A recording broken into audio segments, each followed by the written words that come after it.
Hello everyone, हम class 8th science NCERT को study कर रहे हैं और आज के इस वीडियो में हम इस बुक का चैप्टर नंबर 4 जिसका टाइटल है materials, metals and non metals, इसके बारे में डिस्कस करेंगे।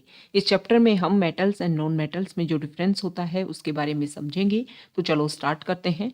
तो आप सभी आयरन, एल्यूमिनियम, कॉपर इन सभी से फैमिलियर होंगे। तो अब क्वेश्चन ये उठता है कि अगर आपसे पूछा जाए कि इनमें से मेटल कौन है और नॉन मेटल कौन है तो आप कैसे बता सकते हैं। तो इसका आंसर यहाँ पर दिया हुआ है कि कोई भी मटेरियल अगर आपके सामने रखा जाता है और आपसे क्वेश्चन पूछा जाता है कि इसमें डिफरेंस बताओ मेटल एंड नॉन मेटल को लेकर के, तो आप उन मटेरियल के फिजिकल और केमिकल प्रॉपर्टीज के बेसिस पर उनमें डिफरेंस जो है बता सकते हो। और कोई भी जो मटेरियल होता है उसकी हार्डनेस और उसकी जो लस्टर होती है वो उसकी फिजिकल प्रॉपर्टीज होती हैं। तो सबसे पहले हम मेटल एंड नॉन मेटल के जो फिजिकल प्रॉपर्टीज हैं उनकी बात कर लेते हैं। तो आप सभी ने जो ब्लैक स्मिथ होता है उनको आयरन पीस या फिर आयरन से बना हुआ कोई आर्टिकल जैसे कि iron like a spade, shovel and axe, इन सभी को बीट करते हुए देखा होगा। और जब इनको बीट किया जाता है ब्लैक स्मिथ के द्वारा तो हम देखते हैं कि वो एक तरीके से बहुत ही थिन लेयर में जो है वो स्प्रेड हो जाते हैं। ओके, तो यहाँ पर बताया हुआ है कि अगर कोई मटेरियल जो है तो उसको अगर इस तरीके से बीट किया जाता है वो एक थिन सीट में स्प्रेड हो जाता है, तो ये एक इम्पोर्टेंट करेक्टरिस्टिक होती है मेटल्स की और इसको बोला जाता है मैलीएबिलिटी। ओके, लेकिन यहाँ पर बताया गया है कि जैसे कि कोल या फिर पेंसिल लेड जो होता है उसको अगर आप इसी तरीके से बीट करो तो क्या वो अपने आप को स्प्रेड कर पाते हैं। तो आपको ये बात समझ में आना है कि जो मेटल होते हैं उनमें मैलिएबिलिटी एक इम्पोर्टेंट क्वालिटीज पाई जाती है और जो नॉन मेटल होते हैं उनमें ये एबिलिटी नहीं पाई जाती है। दूसरा यहाँ पर डिफरेंस बताया गया है मेटल एंड नॉन मेटल में कि जो मेटल होते हैं वो इलेक्ट्रिसिटी के एंड हीट के गुड कंडक्टर होते हैं। मेटल जो होते हैं वो गुड कंडक्टर होते हैं, लेकिन जो नॉन मेटल होते हैं वो कंडक्टर नहीं होते हैं इलेक्ट्रिसिटी एंड हीट के। इसीलिए जब भी कोई इलेक्ट्रिशियन काम करता है तो उसके जो स्क्रू ड्राइवर जिनको वो यूज़ करता है उसका जो आपने हैंडल है वो देखा होगा कि वो प्लास्टिक से कवर होता है, क्योंकि प्लास्टिक जो है वो क्या है, नॉन मेटल है। ओके, और उनमें कंडक्शन नहीं पाया जाता है हीट एंड इलेक्ट्रिसिटी का, वुड एंड प्लास्टिक में। तो दूसरा डिफरेंस हमने देख लिया कंडक्टिविटी को लेकर के। थर्ड डिफरेंस अगर हम देखें तो जो मेटल होता है उसको आप वायर्स में ड्रॉ कर सकते हो, मतलब जो कोई भी मेटल है उसको आप खींच करके वायर में चेंज कर सकते हो और ये उसका जो करेक्टरिस्टिक होता है इसको बोला जाता है डक्टिलिटी। ओके, जो नॉन मेटल होते हैं उनमें ये करेक्टरिस्टिक नहीं पाया जाता है। जो मेटल्स होते हैं अगर वो किसी से टकराते हैं तो जब टकराते हैं किसी हार्ड सरफेस से, जब वो टकराते हैं तो वो रिंगिंग साउंड जो है वो प्रोड्यूस करते हैं।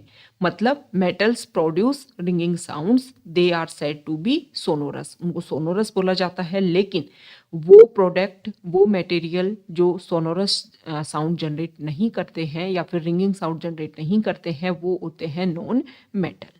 तो यहाँ पर ये सारी क्वालिटीज देखने के बाद में हम बता सकते हैं कि जो मेटल होते हैं उनमें कौन कौन से इंपॉर्टेंट कैरेक्टरिस्टिक होते हैं, उनकी फिजिकल क्वालिटीज कौन कौन सी होती हैं। तो वो मटेरियल जो हार्ड होते हैं, जो लस्ट्रस होते हैं, जो मेलिएबल होते हैं, डक्टाइल होते हैं, सोनोरस होते हैं, good conductor of heat and electricity होते हैं, इस तरीके के जो मटेरियल हैं जिनमें ये सारी प्रॉपर्टीज पाई जाती हैं वो मेटल कहलाते हैं। ओके, अब बात कर लेते हैं कुछ अदर एग्जाम्पल की जो क्या है, नॉन मेटल है। तो सबसे पहले तो यहाँ पर मेटल के कुछ एग्जाम्पल दिए हुए हैं कि iron, copper, aluminium, calcium, magnesium, ये सब क्या है, मेटल है। दूसरी तरफ अगर हम देखें तो कुछ मटेरियल जैसे कि कोल, सल्फर जो होते हैं वो सॉफ्ट होते हैं, वो डल होते हैं अपीयरेंस में। साथ ही साथ में जब उनको हैमर से आप बीट करते हो तो वो पाउडरी फॉर्म में चेंज हो जाते हैं, मतलब वो एक थिन सीट में अपने आप को चेंज नहीं कर पाते हैं। साथ ही साथ में सोनोरस भी नहीं होते हैं और हीट और इलेक्ट्रिसिटी के पुअर कंडक्टर होते हैं। तो इस तरीके का जो मटेरियल होता है उसको बोला जाता है नॉन मेटल। और नॉन मेटल के कुछ एग्जाम्पल हैं जैसे कि sulphur, carbon, oxygen, phosphorus etcetera. अब यहाँ पर मेटल के कुछ एग्जाम्पल दे रखे हैं, मतलब है वो मेटल, वो मटेरियल जो मेटल तो है लेकिन उनमें मेटल के कुछ क्वालिटीज नहीं पाई जाती है। जैसे कि सोडियम और पोटेशियम मेटल जो है वो सॉफ्ट होते हैं। अभी हमने पढ़ा कि मेटल क्या होता है, हार्ड होता है। तो ये मेटल जो है सोडियम और पोटेशियम ये सॉफ्ट होते हैं और इनको चाकू से काटा जा सकता है, नाइफ से काटा जा सकता है। दूसरी तरफ मरकरी, वो भी एक मेटल है, लेकिन अभी हमने देखा कि मेटल क्या होते हैं, हार्ड होते हैं, लेकिन मरकरी जो है वो रूम टेम्परेचर पर लिक्विड स्टेज में पाया जाता है। तो ये कुछ एक्सेप्शन है, ये भी आपको ध्यान में रखना है। अब हम समझेंगे कि नॉन मेटल और मेटल की जो केमिकल प्रॉपर्टीज होती हैं वो कौन कौन सी होती हैं। साथ ही साथ में मेटल और नॉन मेटल जो है वो एसिड, बेस, ऑक्सीजन, वाटर, इन सभी से जो है रिएक्शन करके क्या क्या प्रोडक्ट बनाते हैं और किस तरीके से अपने आप को वो चेंज करते हैं। इन सारे पॉइंट्स के बारे में हम चैप्टर की जो समरी है वहाँ पर डिस्कस कर लेते हैं, क्योंकि यहाँ पर चैप्टर में बहुत सारे एग्जाम्पल के थ्रू जो है ये बातें समझाने की कोशिश की गई है। तो एक कंक्लूजन जो है वो यहाँ पर हमारे लिए निकल करके नहीं आ रहा है। तो यहाँ पर हम चैप्टर की समरी में जब इस बात को डिस्कस करेंगे तो स्टार्टिंग में जो है वो यहाँ पर है फिजिकल प्रॉपर्टीज के बारे में, जिनके बारे में अभी हमने पढ़ा, इसको अभी हम दोबारा से रिपीट कर लेंगे। तो सबसे पहले हम बात कर लेते हैं केमिकल प्रॉपर्टीज के बारे में। देखो, जो मेटल्स होती हैं जो वो ऑक्सीजन से क्या करती है, रिएक्शन करती हैं, तो मेटल ऑक्साइड बनाती है। ओके, और ये जो भी प्रोडक्ट बनता है ये होता है बेसिक, नेचर में बेसिक होता है। दूसरी तरफ जो नॉन मेटल्स होती हैं वो ऑक्सीजन से जब रिएक्शन करती हैं तो नॉन मेटेलिक ऑक्साइड बनाती हैं, और ये नेचर में होता है एसिडिक। जो प्रोडक्ट आता है वो एसिडिक होता है नेचर में। ये हम किससे पता करते हैं, लिटमस पेपर से ये बातें पता करते हैं कि लिटमस पेपर जो है उसके बेसिस पर पता चलता है कि ये कौन सा, ये एसिड है या फिर बेस है। अब बात आती है कि जो मेटल है वो वाटर से, मतलब वाटर से जब उनका रिएक्शन होता है तो क्या रिजल्ट रहता है। तो कुछ मेटल जब वाटर से रिएक्शन करती है, कुछ मेटल मतलब सभी मेटल नहीं, ये बात आपको ध्यान में रखना है। कुछ मेटल जो है वाटर से जब रिएक्शन करती हैं तो प्रोडक्शन में, मतलब प्रोडक्ट जो है वो मेटल हाइड्रोक्साइड और हाइड्रोजन गैस निकलती है। और जनरली जो नॉन मेटल है वो वाटर से रिएक्ट नहीं करते हैं। कुछ मेटल जो होती हैं वो एसिड से जब रिएक्ट करती हैं तो मेटल सॉल्ट और हाइड्रोजन गैस जो है वो प्रोडक्शन में बनाती है, और नॉन मेटल जो है वो एसिड से रिएक्शन नहीं करते हैं। कुछ मेटल जो है वो बेस के साथ में रिएक्शन करके हाइड्रोजन गैस बनाती है। और कुछ यहाँ पर बताया गया है कि जो ज़्यादा रिएक्टिव मेटल है वो क्या करती हैं, डिस्प्लेस कर देती हैं लेस रिएक्टिव मेटल को from there compounds in aqueous solution. मतलब जलीय सॉल्यूशन में, वाटर सॉल्यूशन में जो ज़्यादा रिएक्टिव मेटल हैं वो लेस रिएक्टिव मेटल का जो कंपाउंड है उनमें से उनको रिप्लेस कर देती हैं, और ये प्रोसीजर पाया जाता है। तो ये हमने देख लिया कि मेटल एंड नॉन मेटल में जो केमिकल प्रॉपर्टीज़ जो होती हैं उनके बेसिस पर कैसे उनमें डिफरेंस हम पता कर सकते हैं। और फिजिकल प्रॉपर्टीज़ के बेसिस पर तो हमने देखा ही था कि मेटल जो है वो लस्ट्रस होती हैं, नॉन मेटल जो है वो उनमें लस्टर नहीं पाई जाती, मतलब चमक नहीं पाई जाती है। और मेटल जो है वो मैरिएबल है, मतलब आघात वर्धनीय है, उन पर चोट पड़ती है तो वो एक थिन सीट में अपने आप को चेंज कर लेती हैं और डक्टाइल होते हैं। और नॉन मेटल जो है उनमें ये प्रॉपर्टीज़ नहीं पाई जाती है। मेटल जो है वो हीट और इलेक्ट्रिसिटी के गुड कंडक्टर होते हैं, बल्कि नॉन मेटल जो है वो पुअर कंडक्टर होते हैं हीट एंड इलेक्ट्रिसिटी के। इसीलिए प्लास्टिक का यूज़ किया जाता है हैंडल को, मतलब किसी भी प्रोडक्ट के हैंडल को बनाने के लिए, ताकि ईजिली जो है वो लाइट के टाइम में भी और हीट के टाइम में भी यूज किया जा सके। अब यहाँ पर हम समझेंगे कि जो मेटल एंड नॉन मेटल है उनका बहुत सारा यूज होता है। जैसे कि अगर हम समझे मेटल के बारे में, तो मेटल का यूज मशीनरी बनाने में, automobiles, aeroplane, train, satellite, industrial gadgets, cooking utensils, water boilers, इन सभी को बनाने में मेटल का यूज़ किया जाता है। नॉन मेटल का यूज़ हम कहाँ कहाँ करते हैं, तो ब्रीदिंग के टाइम में करते हैं हम। साथ ही साथ में जो फर्टिलाइजर्स प्लांट्स के लिए यूज़ करते हैं उसमें नॉन मेटल का यूज़ किया जाता है। नॉन मेटल का यूज वाटर प्यूरिफिकेशन प्रोसेस में किया जाता है। नॉन मेटल जो है उसका यूज जो है वो क्रैकर्स में हम करते हैं। साथ ही साथ में जो एंटीसेप्टिक होता है, जो हमारे वाउंड्स को क्लियर करता है, उसमें भी यूज़ किया जाता है नॉन मेटल का।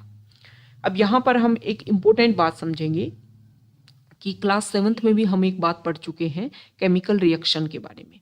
केमिकल रिएक्शन में क्या होता है कि दो मटेरियल यहाँ पर यूज़ किए गए, उन मटेरियल में कोई रिएक्शन करवाई गई और इस रिएक्शन के बेसिस पर एक प्रोडक्ट जो है वो निकल करके आता है।